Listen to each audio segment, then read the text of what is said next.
जनवरी 1945 को डॉक्टर अम्बेडकर अपने संबोधन में कहते हैं कि इस युद्ध के फलस्वरूप शीघ्र ही उदित होने वाले नए भारत में हिंदू समाज मुख्य संगठक होगा और इस हिंदू संगठक में अनुसूचित जातियां भी कोई नगण्य नहीं होगी। डॉक्टर अम्बेडकर ने आगे कहा कि इन जातियों की कुछ विशिष्टताएं, रूढ़ियां, अधिकार और प्रथाएं हैं जिसके कारण वे हिंदुओं के अन्य वर्गों से बाहर है। अतः अनुसूचित जातियां यह मांग करने की हकदार है कि इन विशिष्टताओं का सम्मान किया जाए तथा उन्हें शिक्षा, नियुक्तियों और उन सब सुविधाओं में जो कोई भी राज्य अपने नागरिकों को प्रदान करे उच्च स्थान मिलना चाहिए।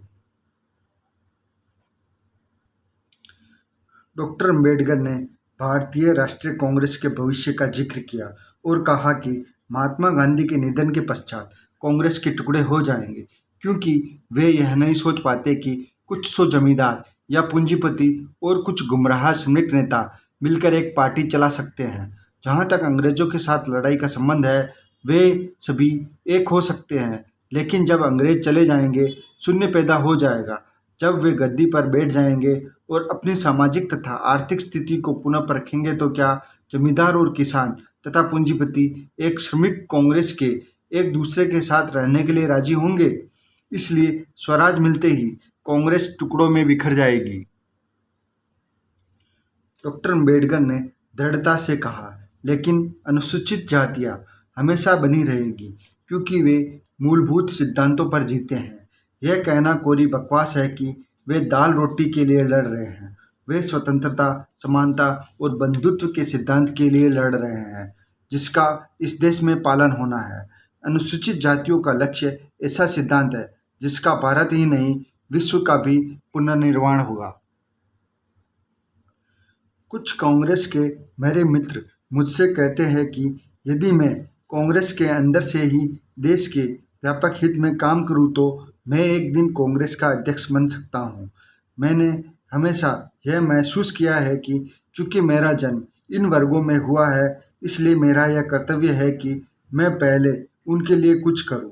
यदि मैं या दूसरे लोगों जिसमें अनुसूचित जातियों के लक्ष्य को पूरा करने की सामर्थ्य है उस लक्ष्य को छोड़ देंगे तो इस लक्ष्य को हाथ में लेने के लिए कोई अन्य आगे नहीं आएंगे और यह ध्येय उसी जीर्ण अवस्था में पड़ा रहेगा जिसमें यह पिछले 2000 वर्षों से पड़ा है।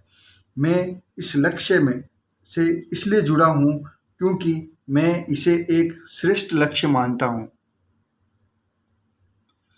जहाँ तक हिंदुओं के उद्देश्य का संबंध है, यह परजीवी वर्ग का उद्देश्य है। यह वर्ग इस देश में दबे कुचले लाखों लोगों के खून पसीने पर जीता है। डॉक्टर अम्बेडकर ने पूछा, क्या कोई आदमी जिसने राजनीतिक और नैतिक विचारधारा को समझा है और यह मानने लगा है कि विश्व की मुक्ति तब तक नहीं होगी जब तक कि हर समाज में विश्व का आर्थिक और सामाजिक संगठन स्वतंत्रता, समानता और बंधुत्व पर आधारित न होगा? अनुसूचित जातियों के लक्ष्य को छोड़ने के लिए बल्कि हिंदुओं के लक्ष्य को पूरा करने के लिए कभी सहमत हो सकता है?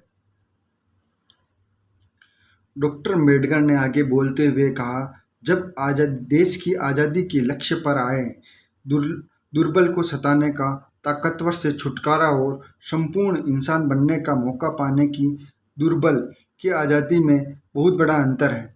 यदि सामाजिक आज़ादी यथावत रहेगी और यदि वैसी मानसिकता बनी रहेगी, यदि अंग्रेजों से मिलने वाली आज़ादी का उपयोग वे दलित और सताए हुए वर्गों को दबाने के लिए करने वाले हैं तो उनके लिए कोई क्यों लड़ाई लड़े, यह मेरी समझ में नहीं आता।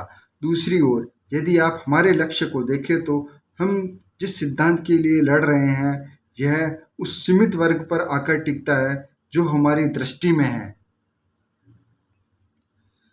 आधुनिक लोकतांत्रिक व्यवस्था में समाचार पत्र सुशासन का मूल आधार है। यह लोगों को शिक्षित करने का एक साधन है।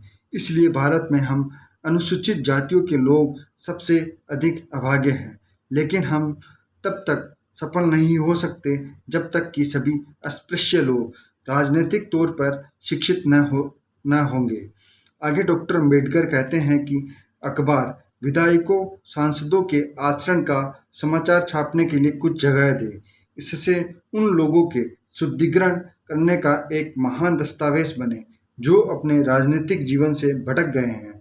और अखबार अपने वोटरों को शिक्षित ही न करे बल्कि यह भी देखे कि जो लोग मतदाताओं द्वारा चुने गए वे वोटरों के साथ खड़े हों और अपने कर्तव्य का ठीक से पालन करें तथा बुरा बर्ताव न करें। हिंदू महासभा की आलोचना करते हुए डॉक्टर अम्बेडकर ने कहा कि उन्हें यह कहने में कोई संकोच नहीं है कि उनका लक्ष्य परजीवी लोगों का लक्ष्य है जो श्रमिकों की कमाई और इस देश के लाखों दबे कुचले लोगों के श्रम पर जिंदा रहते हैं। दुनिया की मुक्ति तब तक नहीं हो सकती जब तक कि दुनिया के तथा अन्य समाजों के आर्थिक और सामाजिक संगठन स्वतंत्रता, समानता और बंधुत्व के सिद्धांत पर आधारित न हो।